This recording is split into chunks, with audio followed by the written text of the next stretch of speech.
CNN's David Chalian is right there at the wall, which only means one thing. There is a new exclusive poll. David. Our final national poll of this 2024 race. And what does it show in this stable race? A tied race, dead heat among likely voters. 47% Harris, 47% Trump. It obviously doesn't get closer to that. And I want to show you what this race has looked like over time. It has been remarkably stable. This goes all the way back to when Joe Biden was still running in August of last year. You saw it was a 47-46 race there. You see here the red line, the Donald Trump line. He's never been behind outside the margin of error, statistically trailing in this race the entire time that we have polled this race. Let's look at it by party ID here, Dana. You see overwhelmingly Democrats are with Harris, as you would expect. Overwhelmingly down here, 92% of Republicans are with Trump. Harris is getting about 7% of Republicans. I know she's making a big play for some of those Trump-resistant Republicans of late we've seen. And look at the independents. It's actually within the margin of error of that subgroup. So there's no real clear leader with independents, but numerically, Harris has this slight higher number there. And we've been talking a lot about the gender gap in this race. It's a little smaller in our poll overall than we've seen in some other polling. But among likely voters, Harris is +6, 50% to 44% with women, and Donald Trump is +6, equally 51% to 45% with men. That is a 12-point gender gap. Now, this is a national poll, as we have said until we're blue in the face, and we'll continue to say. Remind people that that is not how presidents are chosen. It's by the Electoral College and in battleground states. However, what this poll is telling us is some of the reasons why this race is so close in those battlegrounds as well. What is some of what you're learning behind those numbers? Right. So, you know, lots of people on the Democratic side of the equation say, how could it be possible that it's tied? Why is Harris not running away with this? Well, it's the environment that she's running in. We asked folks, your financial situation over the past year. So today compared to a year now, a plurality, nearly half, 49% say they are worse off today financially than they were a year ago. 35% say they're about the same. Only 16% say they're better off. I'll also just say we have Joe Biden at a low approval rating at 36% in this poll. We have the wrong track number. 7 out of 10 Americans say we're in the wrong direction. Things aren't going well. It's a rough environment if you're running in the incumbent party. So what does that mean then? Why isn't Donald Trump running away with it if that's the environment? Well, here's one issue. Look at Kamala Harris's domination with the issue of abortion and reproductive rights. She is running a 21-point margin ahead of Trump on trust to handle that issue. A little bit protecting democracy is an advantageous category for her. Trump still doing his best on immigration. He's got a 16-point lead over Harris. On the economy, a 13-point lead. And on foreign policy, a 10-point lead. But that abortion and reproductive rights number, that's one of the reasons Donald Trump is not yet running away with this race.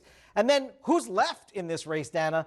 89% of likely voters in this poll tell us their mind is made up. 9% say they could change their mind between now and casting their ballot, though I will say a large swath of these folks, they're not extremely motivated to vote the way that the folks who already made up their mind are. And only 2% of voters at this point, likely voters, say they have no first choice in this race, Dana. All right, David, thank you. We'll see you in 1 second here at the table. We want to point out that that is our new national poll. In 6 of the 7 swing states, CNN's polling averages also show virtual ties. We haven't gotten enough quality polls out of Nevada to do an average there. And as of this morning, nearly 33 million Americans have already voted, including nearly 10 million in those 7 states. Joining me now at the table is Jackie Kucinich of the Boston Globe, Cleve Woodson of the Washington Post, and poof, here he is. David Chalian made his way from the magic. I mean, it is called the magic wall. Yeah. Maybe it helped. I mean, these numbers are so interesting, particularly some of what you started to show us about the crosstabs. I mean, it is inside politics. I can say crosstabs. The lingo. Yeah, I know. We love the lingo here.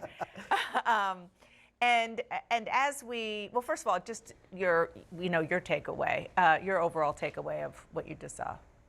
I think this explains a lot about why Democrats are so nervous, right? Like Harris was supposed to rebuild this coalition from Obama to kind of wash away the fears about Joe Biden, and she's not really sort of running away with it in a way that there's concerns about black men voting, there's concerns about Arab Americans in Michigan, and it just means that at the very end you're going to have Democrats and Republicans, but Democrats too, very nervous at the end. And yes, about the Obama coalition, because he won twice, but it looks like she has rebuilt the coalition, or brought the Democratic ticket back from where it was when Joe Biden was still at the top of the ticket, which was no small thing. Which was one of the only things that moved this race, Yeah, right? exactly. That debate and him leaving the ticket. Otherwise, you're right, it's been absolutely stable. And even then, it kind of evened out again, right? There was that boost initially with Harris, and now we're back in this neck and neck. The other really interesting thing I think about this poll is you can really see in a crystal clear way why the candidates are talking about what they're talking about right now. They're both in Texas. Harris is going to be talking about abortion. She's talking a lot about democracy. Trump is talking about immigration. He talks a lot about the economy. And when we've been in the States talking to voters, talking to people who haven't cast their votes yet, not one of those 33 million people, that is the economy and immigration, the Trump curious, the Trump leaning voters. Those are the things they talk about the most. Yeah. Let's sort of staying on Harris and how she is trying to focus on some of the issues that pop in this poll, and clearly in the data that they have inside the campaign. Abortion. How abortion could affect your vote. Candidate must share your views, 31%. One of several factors, 50%. Not a major issue, only 19%. It's got salience, and I have been talking to Harris advisors about this, trying to press them if they think the abortion issue is as salient as it proved to be in the 2022 midterms, right on the heels of Roe versus Wade being overturned with the Dobbs decision. And their theory of the case is it is, and maybe even more so, because they believe, and this is part of the stories that you hear Harris telling on the trail, their theory is, back in 22, we saw in some states like New York with the Democratic governor Kathy Hochul, or in Michigan with the Democratic governor like Richard Whitmer, that perhaps some voters weren't thinking that abortion rights were really endangered because there were these Democratic elected officials and legislatures.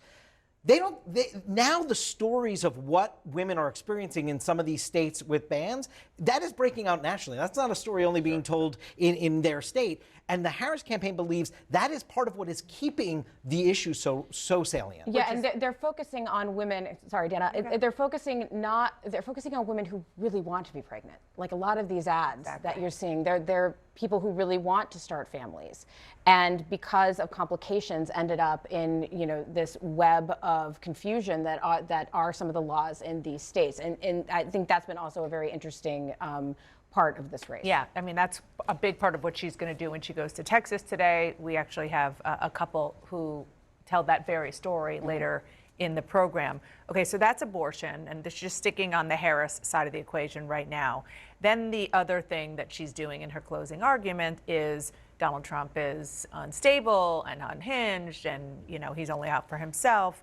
The question, Trump's pledge to go after enemies if elected.